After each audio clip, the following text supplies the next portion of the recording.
হলো Falkirk Turk আর বাংলাদেশ সরকারের যে প্রেম, এই প্রেম ভেঙে গেছে। সরকার এবং বিশেষ করে ইউনূস সাহেব এবং ফলকার তুর্কের একটা যে ব্রোমান্স ছিল, সেই ব্রোমান্সটা নাই, এটা এখন প্রকাশ হয়ে গেছে যে ওনাদের দুজনের ইয়েটা নাই। কারণ ফলকার তুর্কের পরামর্শের বাইরে গিয়ে প্রধান উপদেষ্টা এই কাজগুলি করেছেন এবং রাজনৈতিক দল ও সংগঠন নিষিদ্ধ করার যেন কোনো পরিবেশ বা পরিস্থিতি বা সুযোগ তৈরি না করা। হ্যাঁ, এবং এই সংক্রান্ত যে কোনো কাজের ব্যাপারে আমি আমার উদ্বেগের কথা তাদেরকে সবসময় জানিয়েছি। হ্যাঁ, যে এটা অন্যায়ভাবে সংগঠনের স্বাধীনতা ও মত প্রকাশের স্বাধীনতা ও সমবেত হওয়ার স্বাধীনতাকে সীমিত করবে। যে আমি তাদেরকে এটার ব্যাপারে সতর্ক করেছিলাম যেন এটা এই ধরনের কোনো পদক্ষেপের দিকে যাওয়া নাই, কারণ এটা অন্তর্বর্তীমূলক এবং অবাধ ও অন্তর্বর্তীমূলক একটা রাজনৈতিক পরিবেশের দিক থেকে বাংলাদেশ আবার বঞ্চিত হবে। এটা ফলকার তুর্ক আসলে কি বললেন সাইফুল ভাই? উনি তো বাংলাদেশের এই জুলাই আগস্টের একটা বিপর্যয়কর পরিস্থিতি বা সহিংস পরিস্থিতির জন্য অনেকেই ওনাকেও দায়ী করে। Thank you Bipul. জি প্লিজ। ফলকার তুর্কের বক্তব্যটা আসলে খুব ইয়েতে, এটা হলো জাতিসংঘের 59th সামথিং, হ্যাঁ, 59th অধিবেশন এর একটা বার্ষিক প্রতিবেদন। হ্যাঁ, তো বার্ষিক প্রতিবেদনে ওনারা উনি এই কথাগুলি বলেছেন। উনি যে কথাগুলি বলেছেন তার মধ্যে উনি আসলে বেসিক্যালি হলো তারা যে একটা রিপোর্ট দিয়েছিল, মনে আছে আপনার নিশ্চয়ই, হয়েছে যখন আমাদের এখানে ফ্যাক্টস ফাইন্ডিং মিশন আসলো, মিশনের পর একটা রিপোর্ট দিয়েছিল। সেই মিশনে তারা কিন্তু সরকারকে ইয়ে করছিল, কি বলে, সতর্ক করেছিল যাতে কোনো দলকে সাপ্রেস করা না হয়, কোনো দল নিষিদ্ধের মতো বিষয়ে না যায়। এটা কিন্তু তারা তখন কিন্তু ওদের মূল সাজেশনের মধ্যে ছিল, মানে পরামর্শ যেটা দিয়েছিল বা সুপারিশ যেটা করেছিল, এবং সেখানে স্ট্রিক্টলি বলছে এটা আনএক্সেপ্টেবল।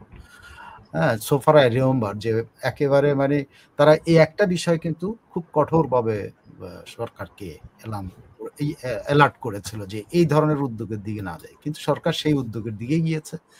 যে কারণে দেখেন শেষ মুহূর্তে এটা তো একটা রিপোর্ট অনেক দিন ধরে এটা কম্পাইল হয়, একদম সর্বশেষ বাংলাদেশ এবং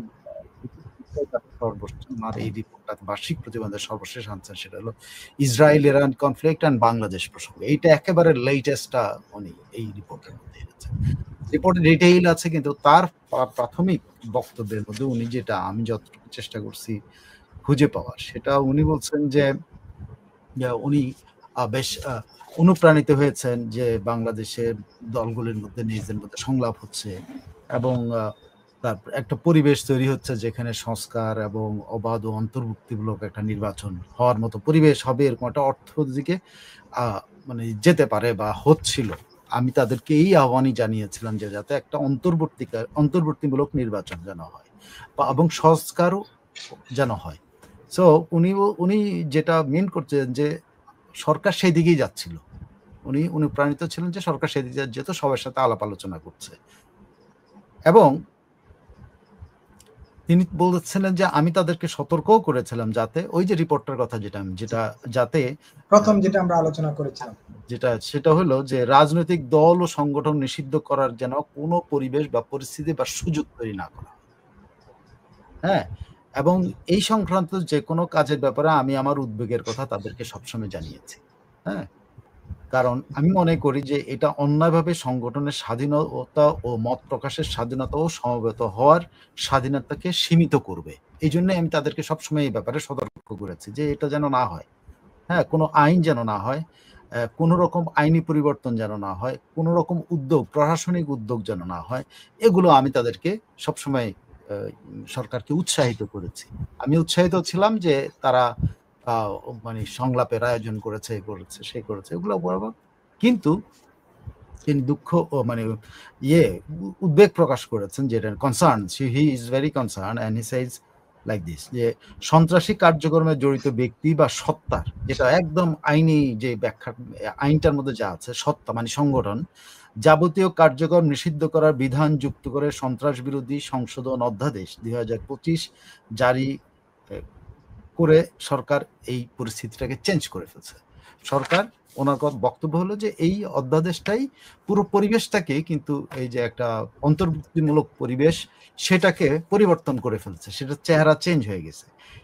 তিনি আলোচনা এই অধ্যাদেশের আলোকে, আওয়ামী লীগের নাম বলে বলছি, অধ্যাদেশের আলোকে বাংলাদেশ আওয়ামী লীগ এবং এর সব অঙ্গ সংগঠন, সহযোগী সংগঠন, ভাতৃপ্রতিম সংগঠনের নেতাকর্মীদের আন্তর্জাতিক অপরাধ ট্রাইব্যুনালে বিচার কার্য সম্পন্ন না হওয়া পর্যন্ত তাদের যাবতীয় কার্যক্রম নিষিদ্ধ করা হয়েছে।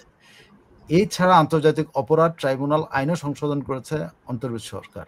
সংশোধনী অনুযায়ী আন্তর্জাতিক অপরাধ ট্রাইব্যুনালে কোনো রাজনৈতিক দল ও তার অঙ্গ সংগঠন বা সমর্থক গোষ্ঠীকে শাস্তি দিতে পারবে।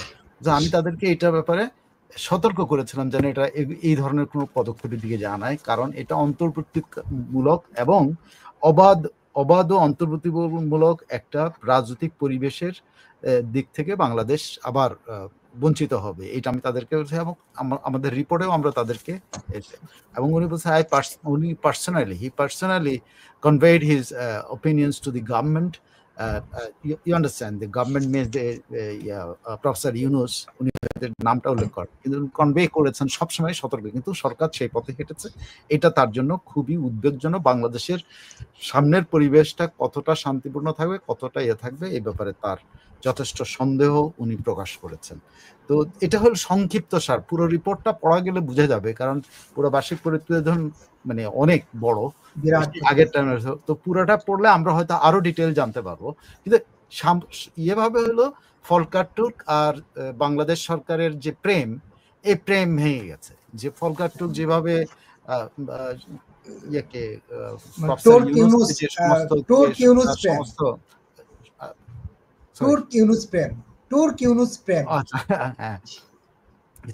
এই যে একটা রিলেশনশিপে চিট ধরেছে, শুধু তাই না, ফলকার বা ভালকার যেটাই হোক, ওনারা ভি দিয়ে করে, তো উচ্চারণ হয় ফলকার তুর্ক আসলে যেভাবে হোক ইউনূস সাহেব এবং এই রেজিম চেঞ্জের সাথে জড়িত। উনি নিজেই স্বীকার করেছিলেন, যে উনি নিজেই বলেছেন আমি আর্মিকে সাবধান করেছি, যদি তোমরা গুলি ছোড়ো তাইলে কিনা বলে তোমাদের আমরা নিতে চিন্তা করব। কিন্তু আর্মি অবশ্য পরে এটা অস্বীকার করছে যে এরকম কোনো যোগাযোগ আর্মির সাথে হয়নি, অন্য কারোর সাথে হয়ে থাকতে পারে।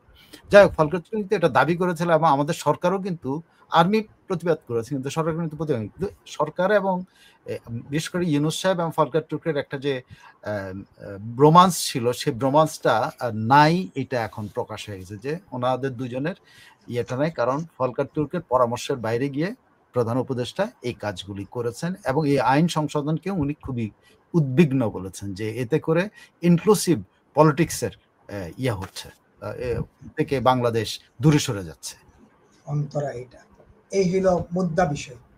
তাই রিপোর্টটা পুরো পড়লে আরো ডিটেল জানা যাবে। এখন